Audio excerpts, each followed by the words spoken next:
Olá, Gabriel Ricardo por aqui do Farol da Liberdade. Seja muito bem-vindo, muito bem-vinda a mais um Farol da Saúde, onde eu estou aqui com o Dr. Lucas. E hoje nós vamos trazer alguns casos práticos da realidade médica no Brasil. Nós vivemos num país complicado, um país desigual, um país muitas vezes muito pobre, onde a medicina muitas vezes tem que lidar com a realidade mais ou menos como um campo de batalha, sem recursos, com todas as dificuldades, mas ainda assim, usando nossas mãos e nossos talentos e dons dados por Deus para auxiliar outras pessoas. E, sem mais delongas, grande mestre Lucas Rossi, seja muito bem-vindo mais uma vez aqui ao Farol da Saúde. Obrigado, Gabriel. Um prazer estar aqui com todos vocês e vamos que vamos. Né? Bora! Obrigado pelo convite. Bom, eu não poderia começar diferente de trazer alguns casos clínicos para vocês na área da oftalmologia, porque eu sou médico oftalmologista, começando dizendo que a minha escolha pela especialidade oftalmologia foi em decorrência de um trauma, literalmente um trauma familiar. Tá? Então, vou começar com esse primeiro caso, que aconteceu em 2000, quando eu entrei na faculdade de medicina. Então, foi em maio de 2000. Estava começando meu curso de medicina, ou seja, né, começando a aprender farmacologia, anatomia, histologia, longe ainda do aprendizado mais avançado. E a minha mãe, ela foi fazer um procedimento estético para atenuação de rugas. E naquela época, usava uma substância chamada polimetilmetacrilato, ou PMMA, que é a sigla, que é uma espécie de um plástico. Há alguns anos isso já parou de ser usado, e aonde ela usou já não usa mais há muito tempo. E ela foi fazer uma aplicação dessa substância em região de glabela. Glabela é esse espaço aqui, ó, entre as sobrancelhas, bem aqui. Ó. E durante o procedimento, o profissional, de maneira acidental, atingiu um vaso e minha mãe, no momento, começou a sentir muita dor, começou a ter náuseas, vômitos, teve uma crise convulsiva e ele rapidamente levou minha mãe no pronto-socorro. E ela também desenvolveu um processo que a gente chama de uma síndrome compartimental, que é uma obstrução de toda a estrutura de drenagem. Né? Então, ela começou a ter uma proptose, que é quando o globo ocular ele salta para fora da órbita, evoluiu com um glaucoma agudo, em que levou à cegueira do olho esquerdo. Ela teve uma trombose de seio cavernoso. Esse foi o diagnóstico. Que, por um milagre de Deus, ela não morreu. Né? É uma alteração muito grave, porque foi uma embolia que teve dessa substância e que obstruiu toda a drenagem dos vasos da face. Mas ela perdeu a visão de forma irreversível. E obviamente que isso me sensibilizou, sempre sensibilizou a família inteira. E eu, claro que tive do lado dela todo momento, tive a oportunidade de levar ela nos melhores especialistas, teve o melhor tratamento possível, mas a visão, infelizmente, a gente não conseguiu reabilitar. E essa foi a minha vereda. Esse foi o caminho que Deus trilhou para mim, né? Para que eu decidi naquele momento ser oftalmologista. E foi uma das melhores coisas que eu fiz na minha vida, porque é o que eu amo fazer até hoje e quero continuar fazendo até quando Deus me permitir. Então, esse é o primeiro caso que eu trago para vocês. Né? Os outros casos que eu vou trazer aqui, todos eles foram casos em que eu participei, na maioria deles, do começo até o final, até a reabilitação do paciente. Trago um caso clínico de um paciente, esse caso, há mais ou menos 20 anos atrás, tá? Em que eu fazia especialização de córnea clínica e cirúrgica na Escola Paulista de Medicina, na Universidade Federal de São Paulo, no Hospital São Paulo. E o paciente, chamei o paciente, era um quadro de uma úlcera de córnea, atendemos ele no pronto-socorro, uma úlcera de córnea bem agressiva, central, extensa, grande, colhemos material, bacterioscopia, antibiograma, fizemos todo o protocolo, E era uma bactéria muito resistente aos antibióticos convencionais. E diante também do aspecto da úlcera de córnea, a indicação era para entrar com uma medicação fortificada, que a gente chama de antibiótico fortificado. São antibióticos com espectro maior. E além do espectro maior, ele penetra mais na córnea. Lembra que eu falei da córnea, que é o vidro do relógio. Eu falei isso num vídeo anterior. Então, a córnea é o vidro do relógio, tá? É a parte mais anterior do nosso olho. E aí eu passei isso para o paciente, fiz a receita, entreguei para ele, falei, o senhor tem que seguir esse tratamento e tudo mais. Ele falou para mim, doutor, não tenho condição de comprar nem colírio de farmácia, ainda mais um colírio manipulado, que ele acaba sendo um pouco mais caro. Bom, diante daquela situação, conversamos internamente e conseguimos uma doação para o paciente. Então, cheguei todo feliz, né, para dar para ele esse colírio. Entreguei na mão dele e falei, olha, tá aqui, o senhor vai usar de 1 em 1 hora durante 3, 4 dias, depois eu vou moderando isso daí, a gente vai se passando um pouco mais, mas vai ser um tratamento de 10, 14 dias, talvez, dependendo da sua recuperação clínica. Aí ele olhou para mim e falou, doutor, eu moro na rua, não tem geladeira. Aí conversamos internamente lá e falou, olha, então vamos fazer o seguinte, né? A gente tinha uma geladeira pequenininha no pronto-socorro, a gente guardava nossas coisas pessoais, né? Aí eu falei, não posso entregar esse colírio para ele manipulado, que vai dar mais problema ainda do que, né? Vai contaminar mais ainda. Eu falei, então eu vou deixar aqui na geladeira para você. Passei para os médicos que também ficavam de plantão lá, que rodavam, né? E o senhor vem aqui de hora em hora para pingar o colírio, né? E ele dormiu na porta do Hospital São Paulo durante 10 dias, 10, 12 dias. Né? Então eu trago esse caso, que é uma medicina de guerra, né, que a gente faz e muitas pessoas não sabem disso. Então, esse é um caso que me sensibilizou profundamente. Né? E depois, assim, o desfecho desse caso, né, ele teve uma boa recuperação dessa úlcera. Ele foi para transplante de córnea, eu que operei ele, e teve uma boa reabilitação. Então, só para quem não entende, né, para quem não é oftalmologista, às vezes é um pouco difícil de entender. Se falar que eu tratei e foi para transplante é porque não resolveu. Não, não é.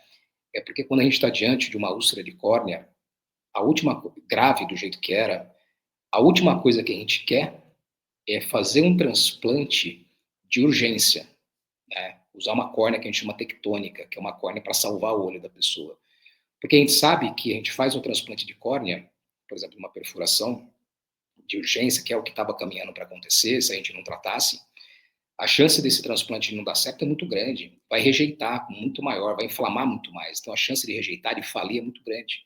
Então, o que a gente faz é tratar, estabilizar, o olho ficou calmo, que é a expressão que a gente usa. A gente, se tiver uma cicatriz muito intensa, ao ponto de inviabilizar a visão dele, que é o que aconteceu, a gente performa com transplante de córnea. Então, a reabilitação dele foi muito boa. Então, esse é um caso em que eu trago aqui, né, com esse final feliz que a gente conseguiu, mas eu trago esse desafio, né, do Brasilzão aí que a gente tem, né. Tem outro caso também. Quer comentar alguma coisa, Gabriel? Não, Acho que estou falando dos casos e parando. não, fique em paz. Pode ir no último, Vamos lá. que eu achei que você tinha feito uma. Não, pode comentar. Você quer falar alguma coisa? Não, é justamente até pelo que eu comentei no início do vídeo, né? Que às vezes as pessoas elas olham para a área médica no Brasil e pensam numa coisa muito glamourizada, né? Sendo que, na verdade, a maior parte dos profissionais de saúde que trabalham no Brasil trabalham em linha de guerra mesmo, assim. Principalmente quem trabalha em linha de SUS, né? Onde não tem recursos, não tem muito como você trabalhar. Óbvio, é uma bolha, né? Quando você pega grandes hospitais particulares, né? Ali é o topo da medicina mundial, inclusive o Brasil é referência, né? Nesse sentido, no mundo inteiro. Mas quando você fala do dia a dia, é como você mesmo comentou, se não fosse ali você chegar no meio termo ali com uma equipe de outros profissionais que iriam doar esse colírio para o paciente, você já imaginou se fosse um cara mais insensível nesse sentido, meu, o cara já tá para ficar cego mesmo, mora na rua, que fique cego, meu, não é problema meu. Mas não, você de fato foi lá e interviu na realidade da pessoa, e esse cara enxerga porque você teve a sensibilidade de sentar ali, inclusive com seus amigos, e falar, olha, os colegas ali de trabalho, falou, meu, ó, cada um vai fazer tal coisa, vai doar um pouquinho, a gente manipula para conseguir atender essa pessoa aqui. Então, que atendimento humano, né? Sem dúvida, né? A medicina, aquele vídeo que a gente fala, né, Gabriel, sobre a fé e a espiritualidade, é aquilo, é uma ciência humana, né? Então, se você não tem isso com você, melhor você rever a profissão que você está, né? E tem outro caso também, e esse caso também há alguns anos atrás, mais ou menos 20 anos atrás, né? Estou ficando velho, e que eu também estava lá na Escola Paulista, lá no Hospital São Paulo, eu estava no ambulatório de córnea, tá, esse caso. Ele chegou para mim, um paciente com um quadro de xeroderma pigmentoso. Então, talvez seja uma patologia desconhecida para a maioria. Convido que vocês façam uma pesquisa no Google e dá uma lida sobre isso. Olhe as imagens, tá? Veja o fenótipo que isso provoca, né? Que essa patologia provoca.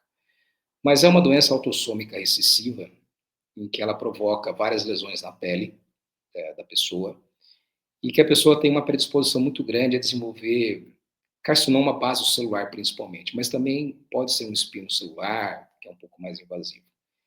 Nesse caso, o paciente também tinha um retardo mental. Não é obrigatório essa patologia ter retardo mental, mas ele tinha.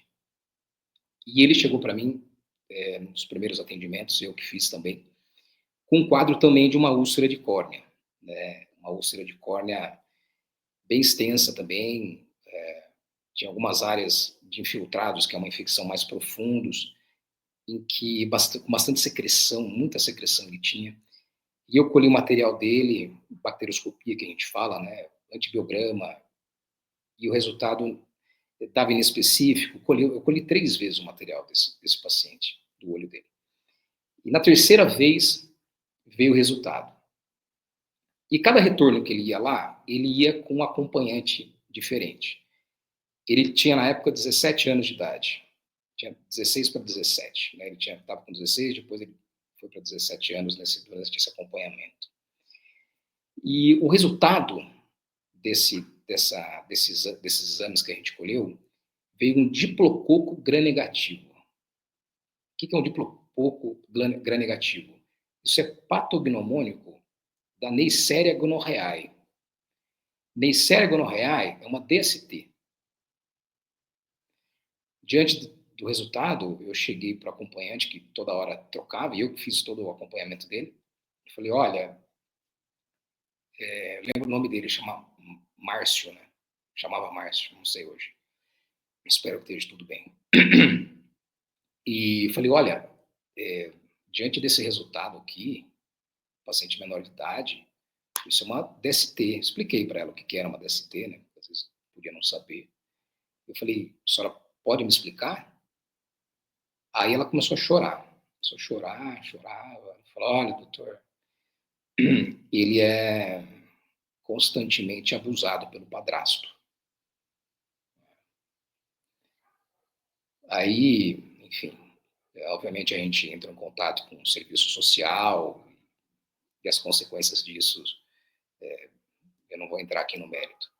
Mas, olha que situação. E, obviamente, que diante desse diagnóstico ele foi internado, né? Eu internei ele, até para dar uma segurança para ele, e também porque ele precisava ser internado para tratar essa úlcera, porque aí tem que ser medicação endovenosa, né? E aí na internação ficou até mais fácil a gente, né, controlar essa questão da assistência social que foi dada para ele. Mas o que acontece é que esse caso não tem um desfecho, eu não tenho um desfecho. Por quê? Porque depois da internação, depois que ele recebeu a medicação endovenosa, ele não voltou mais, né? Então, infelizmente, eu não tive mais acesso ao que aconteceu. Tem outro caso. Gabriel, você fica à vontade aí, senão fica muito cansativo, tá? A gente pode ir parando. Não, fique em paz, mestre. É que esse último em especial, né, falando dessa questão que a pessoa, né, acaba passando por isso, um menino ainda, né, ainda não chegou na maioridade. Então, o quanto a gente é blindado da realidade mesmo, né? Até no outro caso de questão social, né, de uma pessoa moradora de rua, mas veja, se a pessoa tinha uma família supostamente, né? E alguém que deveria cuidar, tratar, orientar, né, acabava realizando um ato bárbaro contra ele, que periga aí, você ter que fazer N exames, compreender o que que é de fato e até algo surpreendente, né, porque eu não imagino que isso seja um caso que por isso que você não conseguiu inclusive, e compreender de maneira mais rápida, né, o evento, mas você ter uma que é chamada de doença sexualmente transmissível, o olho da pessoa, que coisa horrorosa, né. Terrível, né? É de assustar mesmo o que a gente observa, né? Mas é aquilo, né? O médico tem que estar atento a isso, porque senão você acha que é qualquer conjuntivite, qualquer infecção, e essas coisas passam e você não aprende com a vida, né? Então, trago essa reflexão também. Tem outro caso em que um paciente jovem, também no ambulatório de córnea lá da Escola Paulista, já há alguns anos, em que eu examinei ele, primeira consulta, também uma úlcera de córnea. Por que eu falo de úlcera de córnea? Porque essa é a minha especialidade, né? Então, chegava para mim esses casos de infecções de córnea, transplante, essas coisas. 20 e poucos anos de idade, 23 anos, 22 anos, jovem, super jovem, aparentemente saudável, com o quadro de uma úlcera de córnea, sem história de trauma. Perguntei para ele se tinha alguma questão de saúde, se tinha alguma doença prévia, alguma coisa. Não tenho nada, sou saudável, tudo mais. Só que a úlcera que ele tinha de córnea, essa lesão na córnea, era uma lesão muito característica de fungo. Tá? Fungo não filamentoso, provavelmente uma cândida, foi uma suspeita minha na época. Por quê? Porque essas infecções fúngicas, elas têm algumas características. Por exemplo, um aspecto de necrose, a gente chama de melting de córnea, como se fosse uma córnea mais derretida, né? Um anel de imune, a gente tem um anel imune de Wessely, que é uma reação de hipersensibilidade tipo 3, que não só no fungo, mas no fungo também pode aparecer, e ele tinha todas as características, não tinha sinal de herpes, era uma infecção, né, com essas características. E a minha suspeita clínica foi de fungo, né? Então, conversei com ele, colhi material, o fungo cresce mais lento nos exames que a gente faz, né? Mas eu já pedi todos os exames de sangue para ele. Pedi PPD, que é a investigação de tuberculose, raio-x de tórax, sífilis, investigação, pedi ELISA, anti-HIV e tudo mais. Aí depois do retorno, acho que em 5, 7 dias, ele voltou chorando. Ele chorava lá e me procurando no ambulatório lá. Aí eu atendi ele veio e só me entregou o resultado do exame de sangue dele. HIV positivo. Ele não sabia o diagnóstico.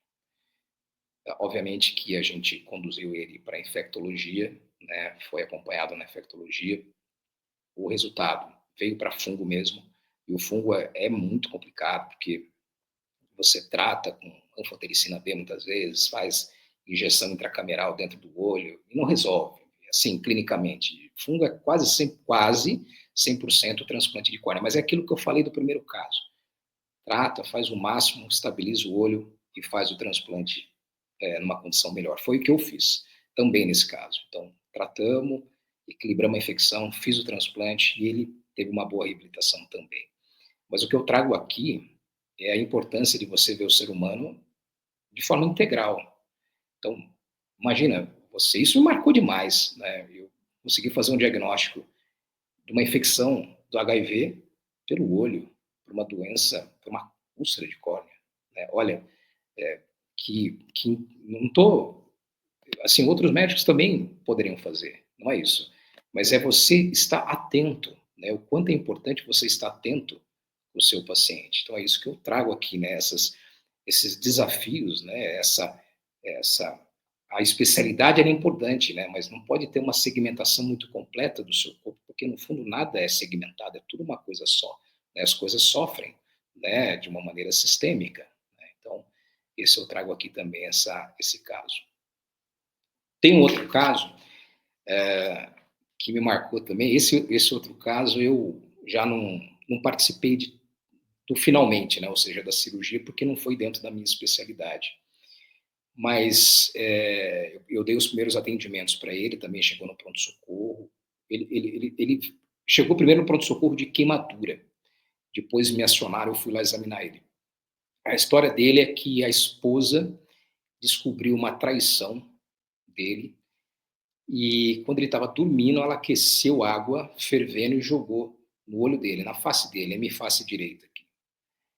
E aí, né, uma queimadura extensa ocular, muito grave isso, porque isso você tem uma falência de umas células que a gente chama de limbo, né, que são as células de regeneração aí, da córnea. Então, o olho todo, né, com muitas alterações, né, de cicatrização. Então, a gente deu o primeiro atendimento, depois ele acabou fazendo cirurgia com a equipe de superfície ocular, que envolve transplante de mucosa labial, uma série de coisas. Mas o que eu trago aqui é que a acompanhante dele durante todo o processo, foi a mulher dele. Foi a pessoa que jogou água quente durante todo o processo. Então, eu trago esse relato, que isso me marcou bastante também. E tem mais um caso, né? Tem mais um ainda, Gabriel, mas esse vai ser o finalmente, né, que aconteceu hoje. Esses casos todos que eu estou trazendo foram de anos atrás. E esse caso que eu trago aqui agora é um caso que eu sugiro a atenção de vocês, né? Eu estava na minha residência, no meu R1, faz tempo, mas isso me marcou muito, porque eu chamei o paciente entrou na sala de atendimento, na hora que eu olhei para o paciente, eu falei, meu Deus, o que aconteceu? Foi essa expressão que eu usei. Aí ele falou, não, doutor, calma. É tipo assim, olha que inversão de valor, né? Ele pedindo calma, eu que teria que estar calmo, mas a situação que eu vou contar era, ele entrou numa sala de atendimento com uma caneta Bic entre a parede orbitária e o globo ocular, aqui ó, uma funda, falando comigo normalmente, calmo, né, totalmente sereno, pedindo para me acalmar, porque eu fiquei nervoso quando eu vi aquilo, né? Nunca tinha visto, estava começando a residência. Eu falei, não, desculpa, senta aqui, deixa eu entender o que aconteceu, vou te ajudar, né? E aí ele contou que ele estava dirigindo, ele bateu o carro, e ele estava com aquela uma camisa, né, com aqueles bolsos aqui, aqueles bolsinhos que fica aqui, com uma caneta aqui. E o mecanismo de trauma foi lá e provocou essa caneta. Aí a gente acionou a equipe, né, de órbita, fizeram a cirurgia, ele ficou ótimo, né, ficou super bem. Mas olha, por um milagre, né, sem dúvida nenhuma, que não afetou outras coisas. Então, esse é um ponto de atenção que eu coloco aqui para vocês, de que qualquer objeto que você tem no carro é um projétil, como se fosse uma bala, né? Então, eu, depois disso, eu tenho todo o cuidado do mundo comigo, com a minha esposa, com o carro dela, com o meu carro, com a minha mãe, de deixar o carro sempre limpo, né? Para minimizar a chance disso acontecer. Que coisa, né, Gabriel? Né, esse olho dá pesada, né, meu? Você não imagina, né?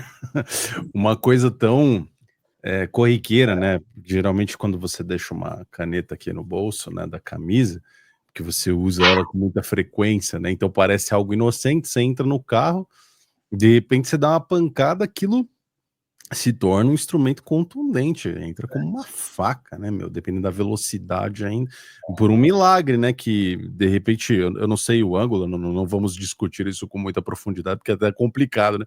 Mas se angula um pouco mais e vai para dentro, a conexão é direta com o cérebro, né? Você vai direto para o cérebro, você atravessa o caminho, vai para nervo óptico, cérebro, córtex visual e, né, enfim, exatamente. Seria o fim, né? Muito dificilmente sobreviveria um negócio tão contundente assim, né? Mas de fato é assim, os exemplos eles acabam tocando em questões sociais, em questões da prática médica, de fato, né? O que tira um pouco as pessoas da bolha, né? Geralmente quem não está na área médica ou estudantes, né? que de repente entram na área da medicina, esperando pelo glamour da carreira, né, do título de médico, ou ainda de bons salários, né, como defendido, né, por aí, mas se esquecem que no final do dia a gente está cuidando de uma outra pessoa, né, do outro lado, pessoas que têm expectativas, que têm uma vida, que têm família, que têm responsabilidades, e que, no seu caso, né, que cuida da visão, cuida dos olhos das pessoas, que expectativa que elas têm, né, em relação ao seu trabalho, é algo muito sério. Não tenha dúvida. E eu quero trazer agora, Gabriel, um caso que todos esses casos que eu falei para vocês foram casos que aconteceram há alguns anos atrás, né? Bastante tempo. E se a gente tivesse gravado esse vídeo ontem, Gabriel, eu não teria o que eu vou te falar agora, tá? Que isso aconteceu hoje, né? Hoje pela manhã. Eu fiz uma cirurgia. Ontem eu opero toda quinta-feira de manhã, né? Então, uma das cirurgias que eu fiz ontem foi de um senhor, de um paciente, em que ele tinha uma catarata muito avançada, uma catarata nigra.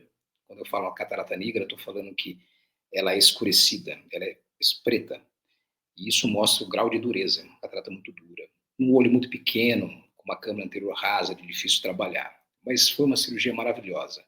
Não teve nenhuma intercorrência, foi tudo bem, o paciente saiu bem. Então, o que eu vou dizer não é em decorrência da cirurgia, o que aconteceu, tá? Anestesia local, tópica, foi super bem.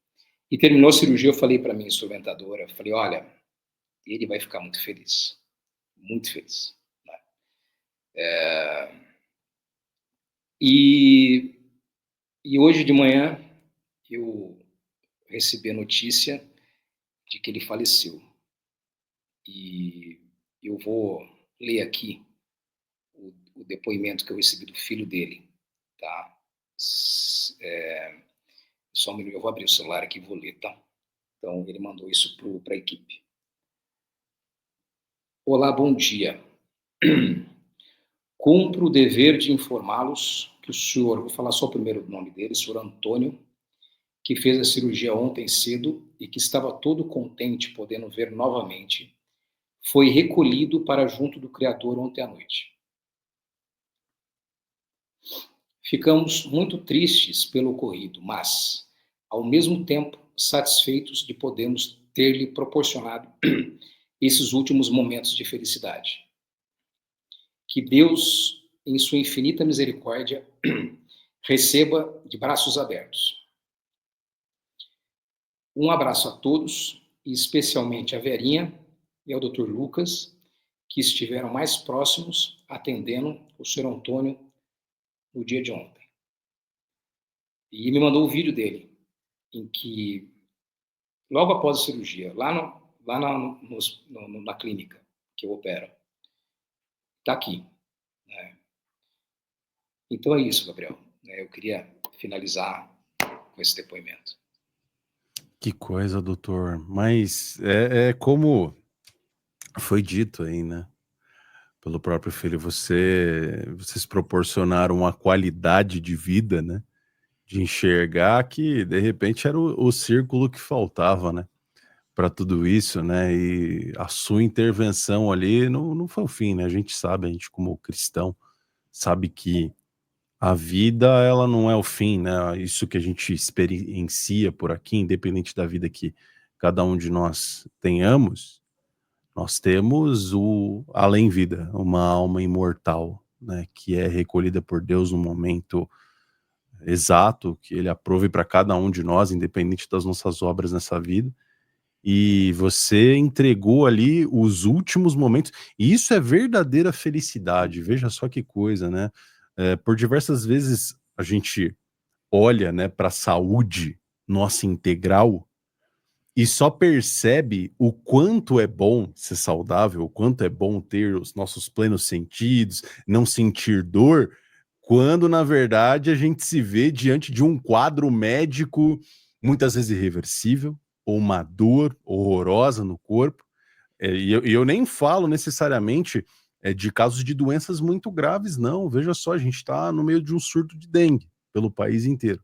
E dengue, quando é hemorrágica, é uma doença que corre, né, muitos riscos, a pessoa pode até vir a falecer. Mas geralmente quem pega dengue, a maior parte das pessoas não falece de fato, né? E fica de cama, uma situação horrorosa, sentindo coceira pelo corpo e pensando em tudo aquilo, né? Tendo que ficar se hidratando, não tem como tratar muito com remédio, você só de fato tem que esperar passar febre, passar tudo, né? Para que o seu corpo de fato combata o vírus e você, hidratado e bem alimentado, consiga dar espaço para o seu corpo trabalhar. Mas ali naquele momento, na cama, com uma doença ali que é transitória, que todos nós sabemos, é que nós valorizamos de fato a nossa saúde, né? E o quanto nós estamos bem, plenos, né? Só quando a gente perde de fato alguma coisa. Então veja só, nos últimos momentos da vida ali do Senhor, ele de fato ali pôde ver, nossa, que coisa maravilhosa, eu posso enxergar de novo, como quando eu era um menino, e você agindo ali, né? Com as suas mãos ali, como com seus dons, né? De fato restabelecendo essa visão. Então, os últimos momentos foram maravilhosos, seriam muito melhores, né? Foram muito melhores do que de fato se ele não tivesse passado pelo processo, né? Pela cirurgia como um todo. Então, independente se ele ainda estivesse por aí, fosse na próxima semana ou no mesmo dia mesmo, né? Deus interveio por meio das suas mãos. Então, isso me deixa muito feliz e creio que também te deixa, e até o próprio filho dele aí deixou, né, como um depoimento final, meu Deus, né, que felicidade que vocês puderam proporcionar nos últimos momentos de vida do meu pai. Então, no final do dia, isso é um grande privilégio, né, que prazer que nós temos, através dos nossos dons e talentos, poder proporcionar isso para as pessoas. Amém. É isso. Amém. Então, um grande abraço. Se quiser deixar um recado final aí para o pessoal, depois de todo esse partilhar de experiências, fique à vontade, doutor. Quero desejar um abraço a todos do Farol da Liberdade, todos que estão nos assistindo. E fique com Deus, saiba que a gente apenas aluga esse corpo. Temos que aqui trabalhar para a redenção da nossa alma sempre. É isso, pessoal. Muito obrigado mais uma vez a você que assistiu esse programa, que muitas vezes nos traz conhecimento, tantas outras vezes nos emociona. Porque, de fato, nós estamos aqui cumprindo uma missão que foi nos dada pelo Eterno. Então saiba que independente de onde você esteja, com a sua família, ou executando seus dons e talentos através do seu trabalho, do seu ofício, você impacta a vida de pessoas. Um grande abraço, até o próximo programa.